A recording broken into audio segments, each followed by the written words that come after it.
Akka mul'atan Oromoo fayyaa nagaa nagayni isin badhaadha bakka jirtan cufatti nagayni Rabbi isin biraa jiraatu irra waa lamarraa hin xiqqoo dubbadha tokko waa'ee warroonni ollaa kun jechoota isaan Oromoo irra daddarbachaa jiranii fi waa'ee dirree dhawaatirraan dubbadha.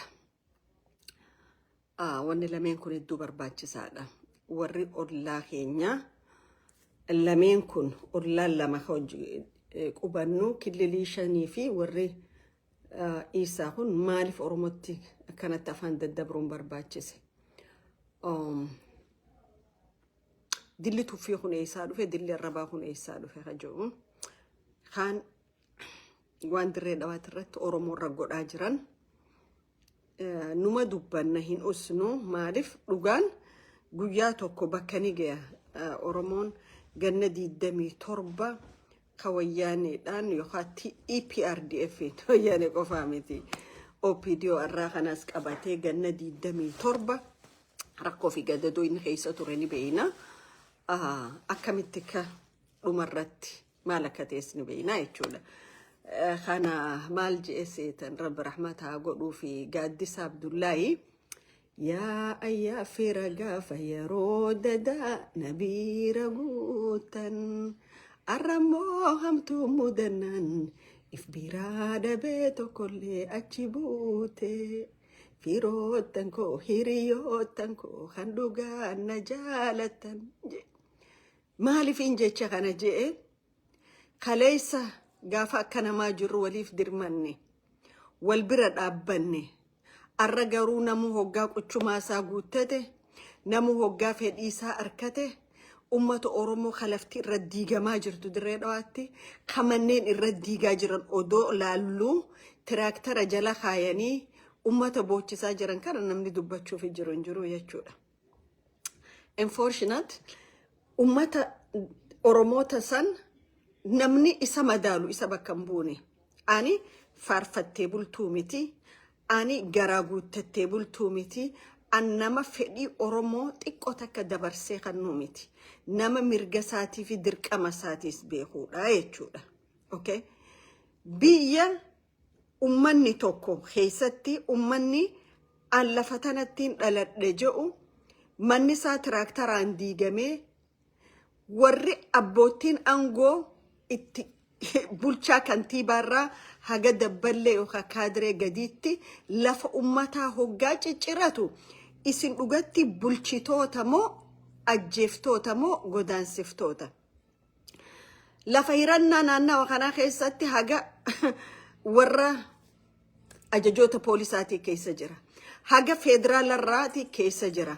Haga faarfattee bultoota ala kanaa jireenya isaanii jiraachuu dadhabee biyyatti miidiyaa banatee nama arrabsee mootummaa kan illaa wanni nama arrabsitaniif akka namni bukoo teessan gadi hin baafneefi wanni mootummaa faarsitaniif lafa ummataa hatuudha seentanii jechuudha.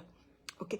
Akkamitti mooraala qabaatta ummata Oromoo hiyyeessa Oromoo mana xiqqaa bara meeqa jaarratee waliif fiffidee waan xiqqoo qabu waan guddoo qabu waan gurguratee waliif fidee ummata kanarraa hoggaa lafa diiddee nama hirtu ati nama ifiin jetta moo bineensa ifiin jetta? Biyyoota qarooman kana keessatti warroottan kun warri maqaan liistiin beekame jiru lafa ummataa saame kun hagam takka akka murtiin itti murtooftu hooma nama ajaa'ibsiisu. An kaniin jedhu Dammallaash Gabra Isgabeer moo Gabri eenyu itti gaafatamaa federaala poolisii federaalaa obboleessoo lafa tuulamaa gurgurattee fixxeeti lafa afran qalloo dirree dhawaa gad deebite maali qaaniin hin jiru? Ati ajajaa poolisii federaalaati garuu gad deebite lafa hiyyeessaa dirree dhawaa keessatti lafa hiyyeessaa haga san fudhattee hoggaa I don't know ummanni Oromoo carrumaa fi hiruma dhabee bulchitoota irratti hiruma ummanni Oromoodha abaluun na bulcha jedhu bulchaa gaarii tokko dhabuunsaa waan garaa nama nyaatu jechuudha. Kantiibaan magaalaa kajaadhamma gariigaa hoggaa kantiibaan maqaa dhawamu nuti dalagaa jira jafaarsee bulaan kun haruuza saanaa tokkoo fi biddeena kutaa tokkoon afaan hin qaban kun obboleessoo nuti warri dubbatu biyya san keessa dhufe warra miliyoonan invest godhuu danda'u miliyoonan invest godhuu dandeenya jechuudha. Garuu biyya corruptioniin fi hanni jirutti sumuun teenya bahuun qabdu enneeti malee biyya cubbuun jirtutti biyya nafaarsitan malee waa godhachuun dandeessan jedhutti horii keenya investing goonu enneetta taa'u jirraa jechuudha. Mana hiyyeessaa diigamee naa kannamurra lubbuun tiyya dabruudhaan irra filadhaa jechuudha. Okay? Kana jechuun rakkataa keenya ka isin dachi irra diidanii gaxariitan gargaaruutti hin jirru jechuudha miti. Ka isin dangaalee darra buqqaaftanii biyyoota keessa facaaftan quba hin qabnu jechuudha miti. Okay? Galaanni TPLF fuudhe isin fuudhaan isin hin jechuu jira. Moraal jara keenya bar namooma waan jedhanii jira. Namoomaa fi an nama Oromoo dhiisaati dhiiga kiyya namni biraatu hoggaa waa ta'u nadhagama keessa kiyyaan na gubata maaliif ilma namaa waan ta'eef jechuudha. Nama waan ta'eef namooma waaniin qabuuf maaliif namni kudha kana godha taaji'etiin gaddiga keessa kiyyaan nadhagama. Garuu bulchitoota dirree dhawaatanii gubbaa haga gadiitti lafa ummataa saamtanii ummata manarra diidanii warra achi keessa majority godhuu barbaadaniif lafa ummataa kana ummata Oromoo dhiiga boochisaa jirtanii jechuudha. Isin Oromoon aladdu'u Oromoon fannifamu dhimman qabda maaliif warra biraati hojii Oromoo ajjeesaa waan jirtaniif. Okay. Biyya san keessa silaa dhugaan jiraate hayni jiraate manguddoo Oromoo ganna 25 itti faraddanii tahumaan godhin dhalattoota naannawa sanii Adam Allaale Soomaaltichi halkanii guyyaa Oromoo arrabsu fair and freely biyya san keessan deemu jechuudha. Maaliif isin warra corruptionaan guutame gubboodhaan guutame poolis itti gaafatamaan poolisa keessanii kantiibaan keessan itti gaafatamaan biltsiginnaa itti aanaan kantiibaa keessanii warra corruptionaa fi gubboodhaan guutame jechuudha. Miti jaagabbaati. Waan isin qabaattoota dhiisaati hojii godhu jirtan akka namni hin beekne seetanii. Maaliif mootummaan Jabuutii naannawa kanarra fookas godhee achirratti horii gannaquu barbaade. Maaliif dirreen dhawaa ija mootummaa Jabuutiitiif ija Isaa keessa seenti. Ta'isaa ittiin deebi'a. Kilaaboota kanatti hin deebi'a. Maaliif taati? Arra namni Oromoo akka fedhetti arrabsu keessaa fi alaa mirga qaba. Intala dheengadda USA irraa galfattan walliftuudhatee jettan san intalti san social media kanarratti Oromoo dhiiga dabarteeti lafa irra gaxarrabsuun turre. Warra akkas Oromoo arrabsu airportitti ilillii fuutanii simattanii jechuudha. Warra garuu waan biraa jedhu achi fuutanii awuziin neexanii jechuudha. Rabbiin awuziin addunyaa akhiraa keessaa isin hin baasini. Dirree dhawaatti Oromoo arrabsuuf ati kabajaadha qabda. Ni jaalatamta. Maaliif saba kana saayikoloojii isaa cabsuu akka inni iftuffatee jiraatu godhu akka inni mataa qabatee jiraatu godhu ka ajjeesanillee akka dhiini isaan baane godhuun hojii bulchitoota naannawa saniiti. Qaceelfama bulchitoota naannawa saniiti jechuudha. Bulchaan naannawa sanii waan tokkorraa bareeda. Uffatee dhedheeraatee waltajjiirra dubbatee haasa'u irraa ni bareeda. Garuu dhiiga namaa baasuu irratti dhugaa himuu irratti dhugaaf dhaabbachuu irratti xiqqoo takka dandeettii sin qabu fedhii sin qabu. Maaliif magaalaa san keessatti an olaantummaan Oromoo jiraatu jechuu kiyyaa miti. Maaliif ilmi namaa walqixa hin isaan eegamne? Maaliif ilmi namaa walqixa dhugaan isaan eegamne? Maaliif ilmi namaa akka namaatti walqixa treatmentii maaliif hin arganne? Okay. Isin investoroota alaa Soomaalii alaati wajjin hawaaloota wajjin mootummaa Jabuutiiti wajjin boolli isin Oromoodhaaf gaffageessitanii gaqqotaa jirtan xiqqaadhaa miti jechuudha. Hattoota waan taataniif gubboodhaan bitamtan waan taataniif maallaqa mataan gafunyaaniitti isin gannaqa waan taataniif fakkeenyi isaa gaariin magaalaa Zeeyilaatti heera fasaadaa tokko heera fasaadaa كإيسا ديمون هيرا إيسا جاني هيرا واق أجنما ودي بوسو إلمانا ما توجه ولينا ما بوسو زي لا أتنقود مغافة جان مارف موتو من جبوتي مالك أنك هيوتا في منقود دوسن بيتا شو بربادي سبب نساء زي لا يون أركان ندرين أوان أركانو جانا فاني باساني درين أو already إسنوان كان نتاني فيف كان نمون دندي سبات أكيا دساني تيجودا the way of thinking, okay? Jose la anu har kabate dirre awa kilem go u hinden de nyu jame warri horrific abenya fi adati naqa ganna qajuru kilili shani fi motu majabuti timiti kilili shana somali guddo dabbanna damsa ade ahwa hon kenya ziyad barren nu dame gal mangenya je khagana ma galgala la fu oromo tirati وانا دادا دا لغو جيرو مصطفى عجري متي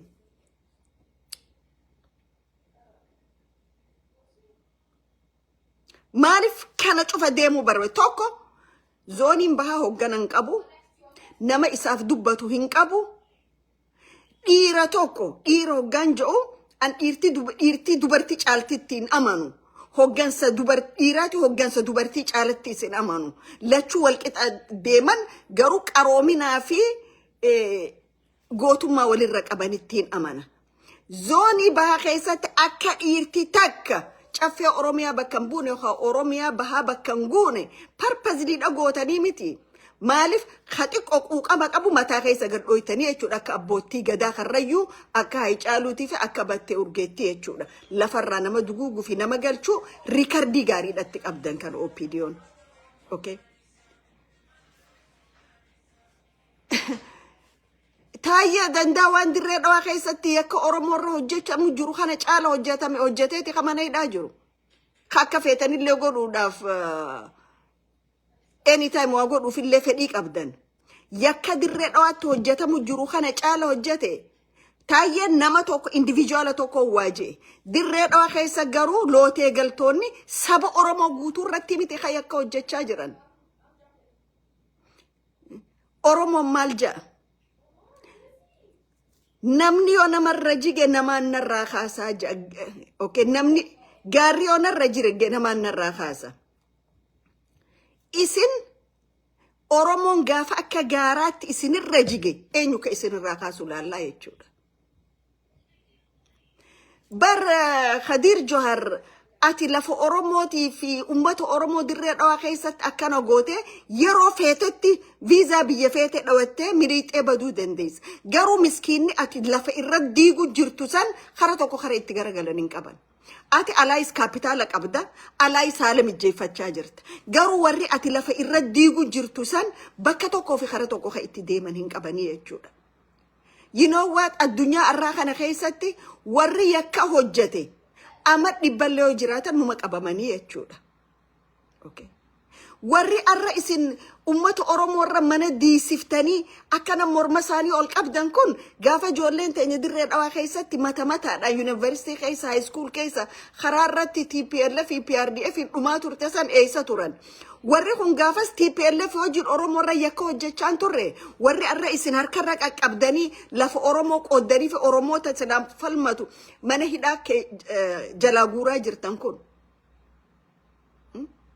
you know what hiddatu igamale dan cin digu jan hiddat igamale dan cin digu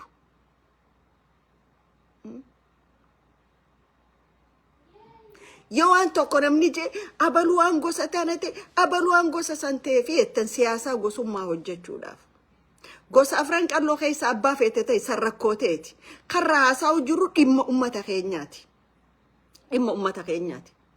kadugatti onne dawata afran qallo san qabu akuma manguddon bara adun dukana bara oromon ijambanatin oromo da falmani tarre dabani rashanan sani arralle sila duga oromotif dubbata yechuda quqam oromo sida qabatte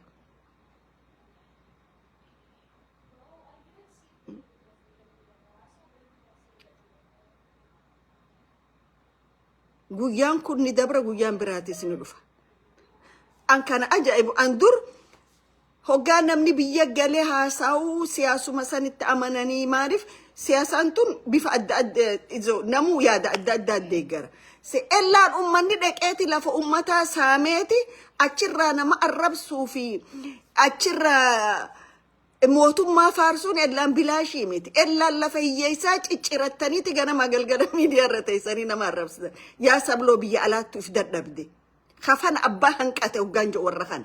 Biyya alaa if jiraachisuu dadhabdaniiti biyya galtanii lafa ummataa saamtanii ummata nagaarra ganama galgala bobbaatanii jechuudha. What the shame. Qaaniin kana caalani jira.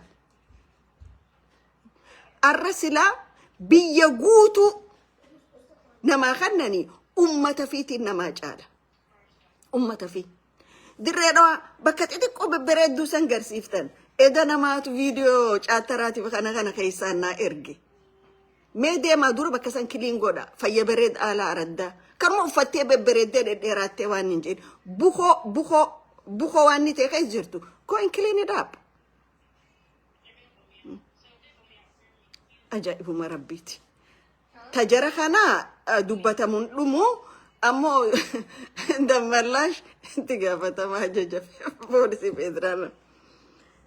Ay dammallaash lafti tuulamaani dhumte brother lafa tuulamaa gurgurtanii fixxanii lafa biraa dabartanii silaayis opidiyoon itti kannanii sin quuftu.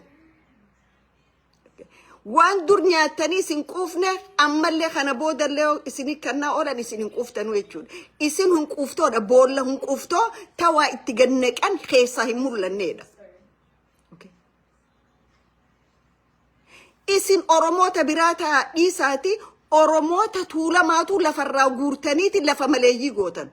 Oromoota biraatiif adooddiin qabdan jee isin eeguu jechuudha. Isin gaafa qotte duudaan wahiin narraa badeettu warra maftaa itti kanne gaafa ummanni tuulama wahiin narraa bade jo mana hidhaatti ol naquu jechuudha. Foon fi nyaatu jechuudha isin. Adooddiin qabdan naasuun qabdan. Kana. Kakara kaanii warri ollaa keenyaa kun hedduu Oromootti afaan daddabru jira warri isaa kun. Sheekottiin isaa tun guyyaarra gabbaatee Oromoo arrabsiti. Nama dhagama maaliif hoggaan namni tokko haga obsu qaba hagan obsinees qaba. Waan biraa yoon obsi'an arraba ummata Oromoo irra deemu obsuu hin danda'u. Oromooteen dhaladhe Oromoon akka namatti hin buuneen beeka Oromoon akka haqa namaattis hin barbaanneen beeka. Yeroo hunda gabbaatanii Oromoon amantiin qabu Oromoon beeyladaadha Oromoon bineensa Oromoon amantiin qabu jechuudha. Jarri kana jedhu kun Sheekh Jabuutii jedhanii Sheekha Dayyuusa tokko ka Usmaa'il Umar Geellee yaammatee itti xibbii daleessisu tokkotu jira jechuudha Sheekh Jabuutii jedhanii. Sheektichi kun yeroo hundoonni Oromoo afaaniin buutu. Lafti Oromootis afaaniin buutu jechuudha. Warroottan kun sheekottan akkanaa kun karaa Ogaadeen kana keessa isin argamanii jechuudha.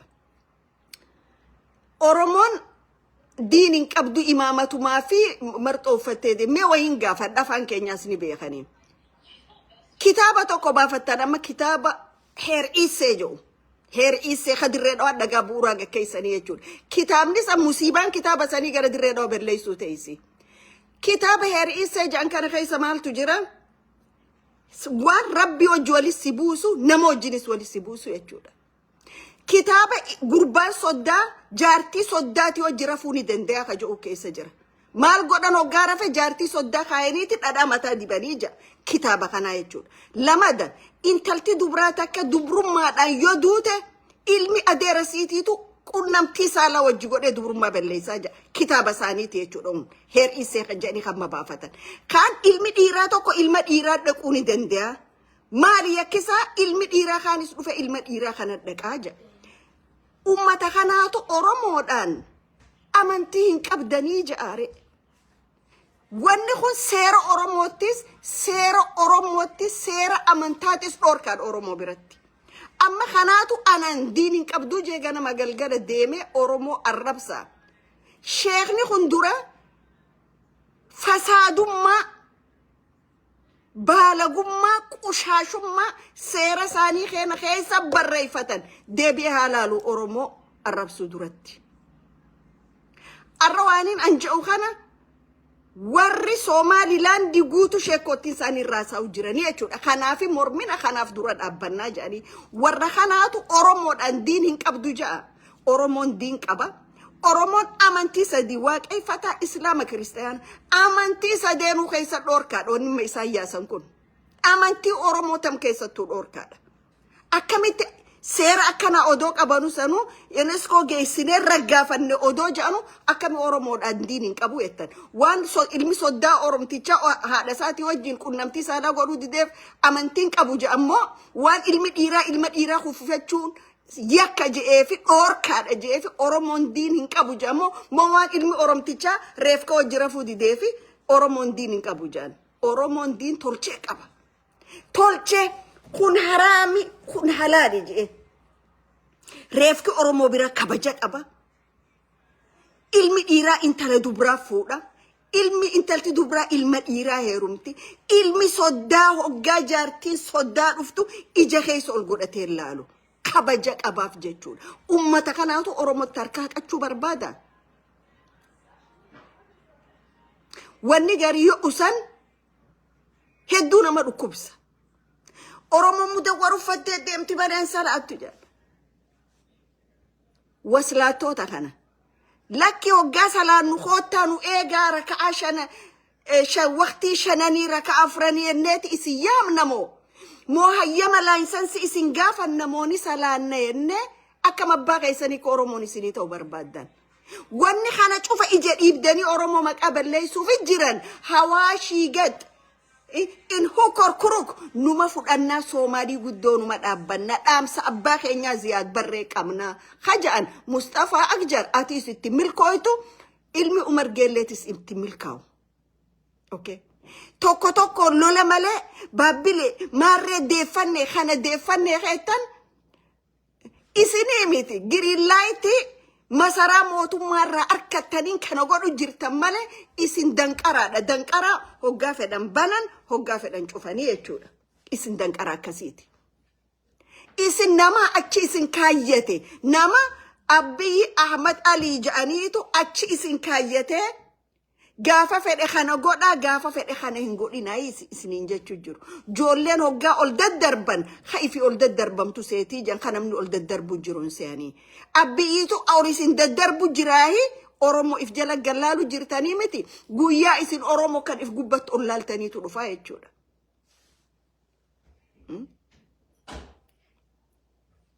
Odoo Oromoon hin dammayne dafnee Isaa fi Ogaadeen taanee jabaa Isaa jaarree jabaan Isaa akka gadii kana waan ni gootun.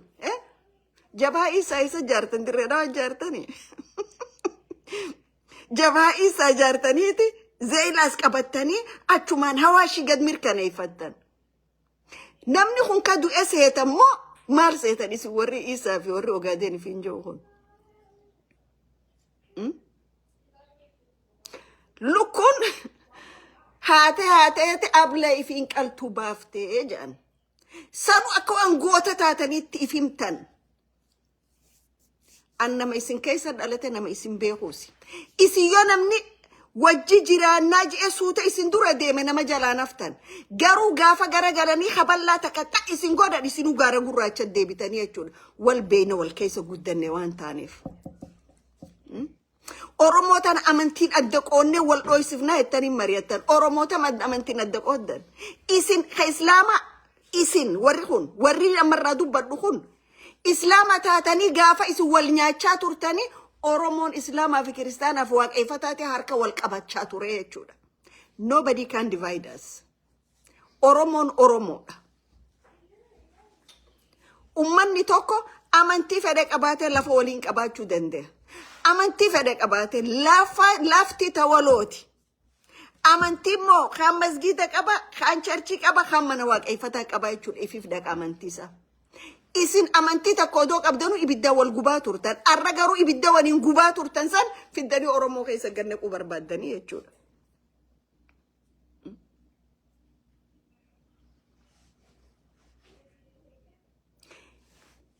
Lolli saganteeffamee kilili shanii fi Jabuutiidhaan deemu kun saamisa ilaa hanga Hawaash ka jedhan ibidda takkaan gubatin gubachuu teessanii jechuudha. Ibidda takkaan gubatin. Amma kadee maal jechaa turtan? Somali bakka jirtu walii galtee diina lafatee enya saamuu deemu kana diina guddaa qabna. Diinni keessan guddaan eenyu? Oromoo akka lafaaf diinoonfachaa jirtan hoggoo haasawaa jirtan. Hayyuun keessan maarreen keessan maal ka qaama saalaa cufa fuudhee UNESCO geessuu fi ka soddaa wajjira faja'uu fi cufti keessan. Oromoo irra bal'inaan mari'achaa jirtan. Akkamitti Oromoo naannawa kanatti undermined gootanii saayikoloojii isaa cabsitanii hawaashii gad akka qabattan. Oromoon ummatuma kan useetaa isin seetanii Oromoo ummatuma laafa seetanii yaa Soomarii xixiqqoo.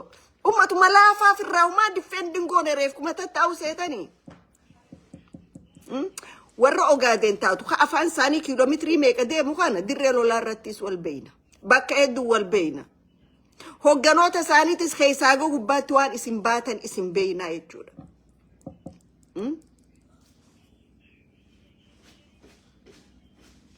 Kaka Hassan Ma'allin kana faa kagartee magalee Mustafa Hojidala kunt head of the ONLF leader ture miti. Wadin beenu nuti. Akka waan isin gantuu hin qabne akkasuma impact taatanii teessanii taasoitan. Ibrahim Abdurrahman Mahdi. Adeera abbaakiyaatu ilaa hawaash falmachaa ture. Falmaati jettiin fufaa etteemiti durataa ONLF. Gaafaati dhoqqee keessa gara gaggaluu turte ONLF akka dhoqqee keessa si baase ni beektaa miti. Lafuma san arrallee hawaashii ganniin fudhadhetta that's gonna be Ziyaad Barre's dream. Dead end. Dhume. Abjuun Ziyaad Barru moojju dhume jechuudha. An kaniin dhaamuuf waan harkaa qabdan. Odo waan harka waan lafaatiin fudhattee waan bobaa buuftii jaan. Ka hin qabnettiin fiiga odoo jettuu ka harkaa qabduun dhabiniin siin jaan. Ka harkaa qabduun dhabin.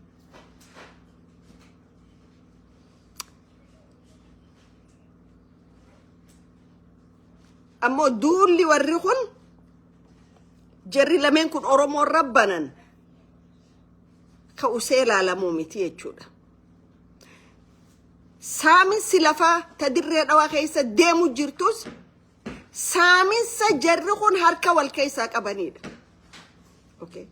Mustafaa wanni ganamaa galgala dhaabbatee dirree dhawaatii fi haga asaboot fiiguuf akka nama hafuurritti citeetti baajata jabuuti irraa bahee fi jira jechuudha. Maali? Oromoo shanii jaa qabanii horii kannanii fi gosa isaanii istadii gosa nuti gosa kanaati jaa. Gaazexanyoota isaanii magaalaa Hararitti erganii dubbisaa warri Harar kun barnuti macheerteeni jaa. Achi boodoo Harargeen akka jirtu ta Soomaaliiti. Hell no. Hell no. Biddeena abjuu nyaachuun ni danda'ama. Maali hoggaa garii Minisootaa nu teenya Magdishoo irraa ajajnaa jettanii miti. Biddeena abjuu nyaachuun ni danda'ama. Garuu jireenya abjuu jiraachuun hin danda'amu jechuudha.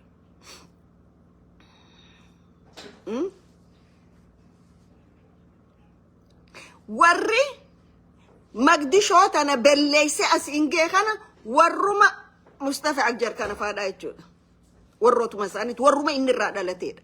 Arraas warruma kanaatu naannawaa bahaa kana ni diinneef jala deebifna jettanii ni diigamtan. In beeytu leenci hangamta akka kariphisee taa'u hin beeytu jechuudha. Tanaaf tokko sheekottiin teessan Oromoorraa afaansii zibbaa itti godhu. Lamada dabballoonni keessan ka magaalaa dirree dhawaa keessatti Oromoorra mana diigu jiru. Gubbaa haga gadiitti harka wal jala naqattanii lafa san diidanii eenyuuf akka hiraa jirtan maqaan kunis gabbahaa jechuudha. Achi booda akkamitti ka wajji diil goonu namni wal beekaa jechuudha. Tokko ka beekamuu qabu Oromoon dirree dhawaa keessatti nama isii dubbatu hin qabdu, nama isii falmu hin qabdu, nama isii ajjeesu, nama lafa isii saamuu ni qabdi, nama isii hidhuus ni qabdi. Garuu Oromoon nama isii bakka bu'e hin qabdu. Kun akkanuma walii himaa deemnaa bakka jirtanii ummata keessaniif sagalee ta'a, ummata keessaniif dubbadhaa. waan bira godhu yoo dadhabne waan naannawa sani deemu jiru dubbachuu hin dadhabnu. Okay. Biiti takka aktivistoota social media gadi hin geeffamtu jechuudha. Gabbaanii dirree dhawaa akkana jirti. Ati TikTokara, Facebook dhimma baata.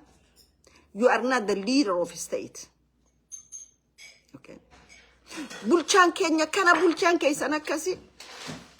Ati furnoo cinaa tokko sii kanninaan malmalaa taafi waan keessa sii dibnaan shaayii burcuqoo takka wajjin sanuma ati si danda'u jechuudha. Lamada. Ati gabbaatee dubbachuuf ruuza saanaa takkaa fi foon lukkuu miila tokko sii kanninaan gahee jechuudha. Gabbaayitee afaan kee banii jechuudha. Biyyaa fi sin toltu, gosaa fi sin toltu, sabaa fi sin taatu jechuudha. Fayyaa ta'an agarti.